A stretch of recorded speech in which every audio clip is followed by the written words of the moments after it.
তো বন্ধুরা কেমন আছো তোমরা সবাই? আশা করছি তোমরা সবাই খুব ভালো আছো। আর বন্ধুরা আজকে কিন্তু আমরা বেরিয়ে পড়েছি মোটো মেলা, ঠিক আছে?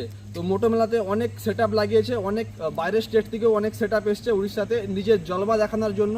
আর সেই জলবা দেখার জন্য কিন্তু আমরা বেরিয়ে পড়েছি, তার সাথেও এনজয় করবো ব্যাপারটা। সেখানে কত লোক হয় আর কে কীরকমভাবে টেস্টিং করে, কে কীরকমভাবে কম্পিটিশন করে। আর তো আমাদের সাথে আছে হিরাদা আছে, তো হিরাদার সাথেই যাচ্ছি। তো হিরাদা, তুমি দু চার কথা বলো, তুমি কি মোটো মেলা আগে গেছিলে? না, আগে যাইনি, এইবারই প্রথম যাচ্ছি। তবে যাওয়ার একটা মানে যে এবছর বেটার লাগছে, যে যে সেট আপ লাগিয়েছে, কে কীরকম রেজাল্ট করে, সবাই ডিফারেন্ট সেট আপ লাগিয়েছে।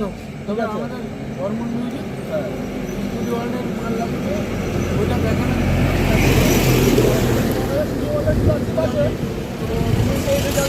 দেখার জন্য যাচ্ছ।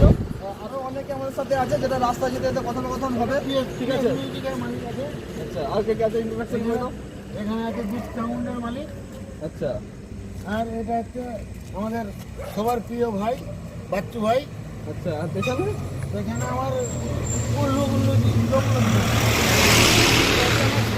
লোকগুলোটা কি আছে?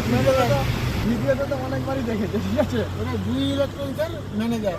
ঠিক আছে। তো আমরা সবাই মিলে বেরিয়েছি, আর এখন রাত্রি 10টার মতো বাজছে। তো দেখা যাক, আশা করছি সকালের মধ্যে পৌঁছে যাবো আমরা, এবং তারপরে তোমাদেরকে আপডেট দিতে থাকবো। প্লাস রাস্তায় যখন দেখা হবে, দেখা হবে বলছি, রাস্তায় যখন দাঁড়ানো হবে, চা খাওয়া বলো বা রাতে খাবারের ব্যবস্থা আছে, সব কিছু তোমরা আপডেট পাবে। আর অবশ্যই সেখানে কে সব থেকে ভালো রেজাল্ট করলো সেটাও তোমাদের সামনে তুলে ধরবো, আর কে খারাপ হয়ে যাচ্ছে সেটাও তোমাদের সামনে তুলে ধরবো। তো যাওয়া যায়।